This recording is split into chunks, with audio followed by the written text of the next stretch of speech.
Welcome to Overdrive. CDF has requested your help, and if you take part in all the different parts of it, you can get a free upgrade from a civilian F7C Mk2 to an F7A Mk2. Now I'm going to dive into what that means, and most particularly I'm going to focus on Intel Raid, which is the first part of this multi-week event. So the first week is Intel Raid, which started on Friday, March 15, and this video is actually from some of our dives into that. And I got to tell you that by far, you need as much magazines as possible. And heavy armor is advised, or at least medium armor. So taking part in multiple of these intel raids, which you need to do a whole bunch of them. It looks like at least 5, but honestly, due to glitches and such, probably 6. And there are a few glitches in this patch. You end up in a situation where you are constantly trying to find ammunition. The enemy does drop guns, of course, but to stop and actually loot additional ammo is basically implausible. It's just not practical. And you have to knock out intel raid after intel raid. Now, I haven't been able to confirm it yet, but it seems like in order to get your next intel raids done, you need to kind of chain them in succession. So if you're doing this as a group, which I advise, there is no cap on the size of the group. We noticed at one point we had a party of 12 that was doing this. What seems to be is if somebody's like on their 5th intel raid or something, they're 4 out of 5 or something, or 5 out of 5. The problem is if they try to do like a 1 or a 2, which seem to have a difficulty setting. For example, no heavy spawn, no heavy enemies with heavy armor and heavier weaponry. It doesn't seem to catch for them. Now, it does help bring everybody else up, so it's kind of like the boats float all together type situation, which is fine. I have run, I think, 7 of these things now, and I think I'm still on my 5th one or something. So be sure to pack your patience, bring a group. Ideally, try to have the person that's like just starting out run the raids as like the party leader and then accepting them. Try to bring a ship that has medical. Regen like a Carrack or an 890 is really nice. I know that's a huge luxury for many, and not many even can buy them in game. That's a lot of UEC. So, it's not a mission critical. But if you don't, then be sure to pack Paramed devices. Paramed are instead of the multi-tool that has that medical upgrade, the Paramed allows you to do a lot more advanced healing, and it's fast. It's really fast. And a couple of those green goo jars you put in your case, maybe not on your mag chest, so something you can change out of would be nice. Here you'll see that I have a few of these shots. You'll see I have like a rifle, a sniper rifle.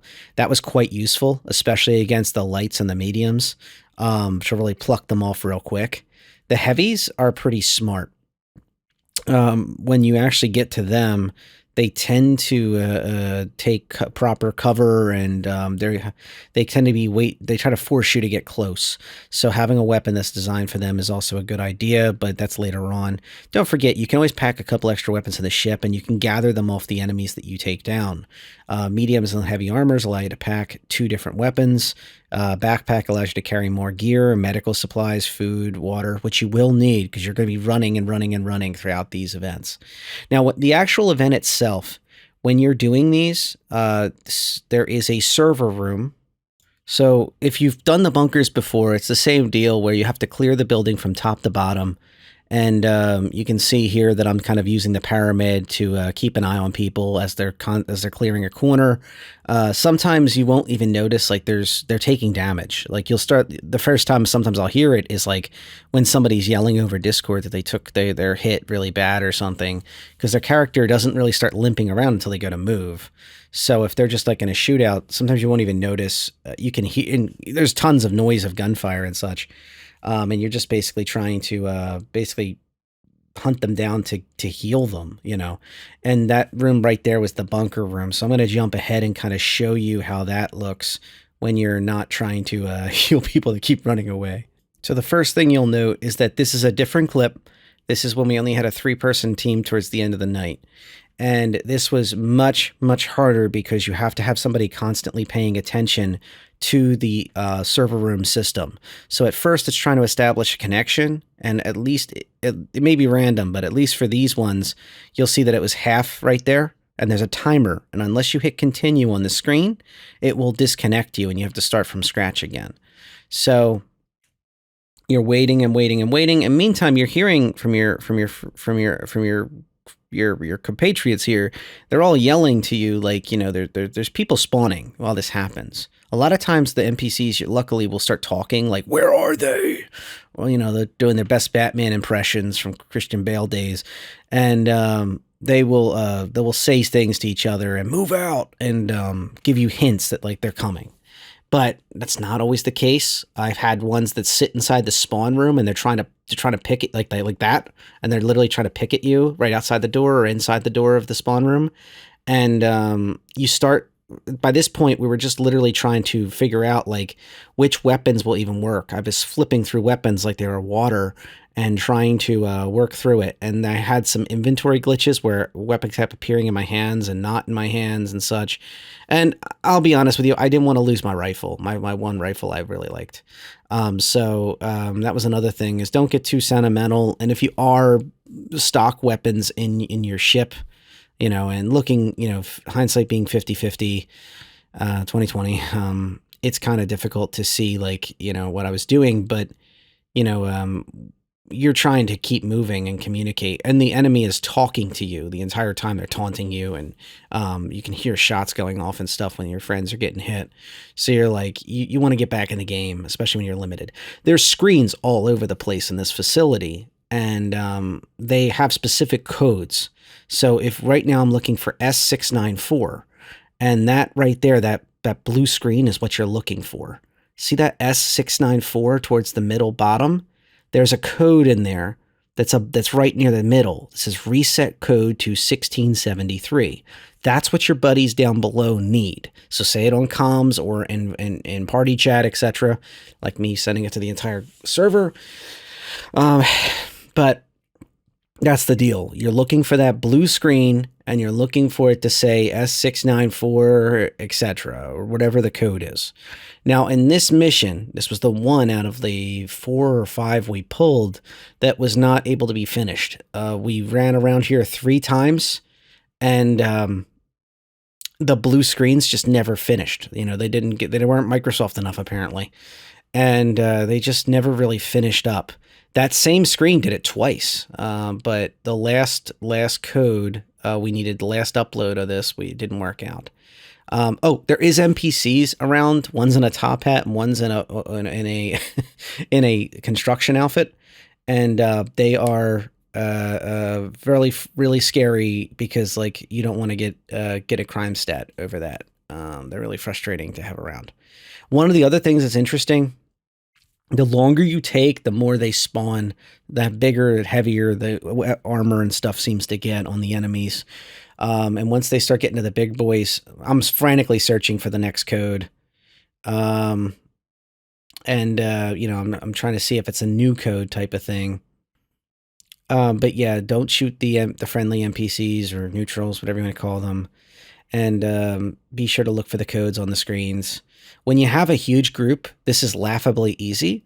When you have a tiny group, by the end of the night, it starts getting really sketch. You start running out of healing supplies. You start running out of ammunition for the guns you're comfortable with and used to. You're just plucking up random ones for the single mag in them and hoping for the best. See, we've got to another one, S694 again. And as you can see, I just took damage, that red icon. And if the audio was on, you'd be hearing thud noises and stuff, but I was in a party. I don't want to have their audio out of respect to them. This is kind of the game, though. Right now, it's just it's the bunker mission, and what's going on is you upload to start trying to quote hack the server, and while you're busy hacking the Gibson over there, there's these server cooling systems that the remote admins are attempting to overheat and destroy them to protect the data. So, yeah, that's what they're trying to do to you. So they're trying to get us, in general, they're trying to get us, and that's how this is going. Here's another clip from the middle of a mission, and you'll note that the upload number is lower. So instead of like out of 4, it's out of 2. And that tends to be a hint that even though it's my 3 out of 5 intel raid, it's somebody's like first or second or something like that. That's important to note. I think that the bigger message here is that these intel raids get much easier when you have a group, particularly because you have to tie up one person at least inside the server room, and ideally two in case the one goes temporarily AFK for a couple seconds. And then the rest of the place, you just swarm it and just keep up with people. On the lower ones, if you caught that, there was actually an icon telling me where to go. There was a little blue icon on the floor, basically, there, that was leading me to that station. So on the lower ones, it literally helps you find them. Whereas on the higher, and there's less uploads that you need, so only half the uploads, versus the higher tiered difficulty ones where they don't tell you jack anything, and there's more uploads to do. It does let you know when they're done, at least, and then that's just showing it's completed. Notice the very minuscule reward, which is baffling to me that they still have these nonsense rewards. Yes, it's shared among the party, but even if that was like 16 times the number, it really should be higher. It should be like 40K per person, honestly, for a 4-person team for this to make any sense. Note that you can find medical supplies inside these little health crates. They're not everywhere, and it seemed like the lower difficulties, this is anecdotal, but it seemed like the lower difficulties that the health crates were more plentiful, like almost like I was tripping over them, how much health stuff was on the bodies, was on the crates, whereas the higher ones, at best, you had that one med pen once in a while, and that's it. I didn't find a single med crate on the higher ones. Although, once again, it's anecdotal. It could be just they didn't spawn that time, that place, whatever. Oh, another thing to note is that other players and possibly NPCs spawn their ships near these things. So when you first come in, you have to fight a turret or two, and you got two options. You can either blow up the turret or two and just park up out front, or you can park further away and then hoof it in, walk it in. There's a lot of hills around most of the bunkers, so you can park up a little distance away and just kind of happily walk in. Especially if you're in a smaller ship and you're really trying to wing this with only one other person, it's probably a good idea to just park further away and walk it in. You won't be able to go back to your ship for supplies that often, but you will find that that's basically not an option. The elevator just takes so long to get up and down. It's just not practical, really, to come back and forth, unless like you're just trying to res your friend to get the heck out, to bail out type of thing. It's just not practical to keep going back and forth for whatever.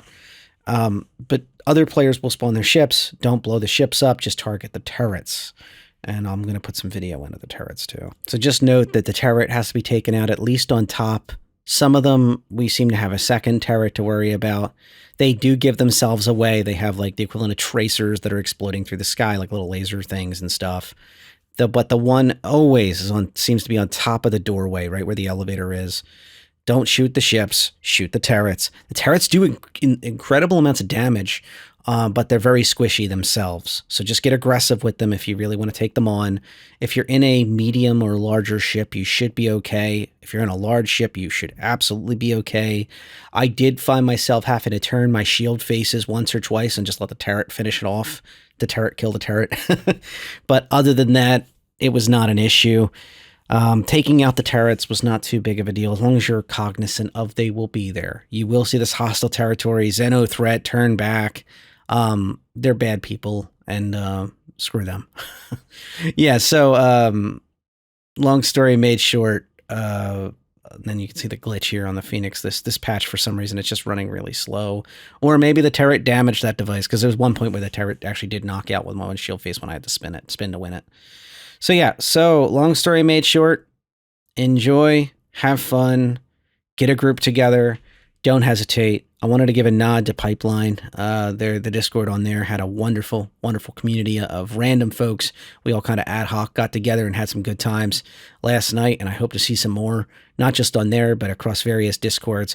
This is one of the best events for getting a group together in the history of SC. It reminds me a lot of the Snarling Vandal masks and the Hill Horror Mask adventures, where people had to get together to make it happen, or somebody who wasn't me had to get together to make it happen. the adventures we go on in these things over the years is what keeps me around. And oh yeah, I will have more to have on the F7C Mk2, F7A Mk2. I've got a lot going on with that, a lot of testing on what you can fit on the F7C Mk2 already, and what the F7A may not be, Mk2 may not be for everybody, but for most people, it's going to be wonderful. And that's just a little spoiler to help satiate appetites. It's not that I'm holding it back; it's that I haven't made it yet, the video. And the most important thing is, yes, you can get this event done and get your upgrade and just hang on to it without buying it. Jake Acapella from CIG confirmed that. You have to do all the different events weekly. We don't know how many weeks yet it is. If it changes, I'm going to have a pinned comment below because this is a rapidly developing active event. So please check the pinned comment or check my next video. I'll be sure to update it, noting all the changes. And just enjoy it. Oh, one other thing. When it was first released on Friday, the F7C Mk2 did not have a Warbond CCU. It has changed to have a Warbond CCU, so don't feel obligated to pick it up as a brand new Warbond raw thing. Like you can upgrade another fighter or another ship of that class that's cheaper than it to save yourself a little bit of cash. And if you pick it up with Warbond, which is new money, you'll be able to get yourself the reasonable discounts, like a 15 USD difference in price before you count any taxes and whatnot, if that applies to you. All right, that's all I got. Thank you to my long subscribers for sticking around.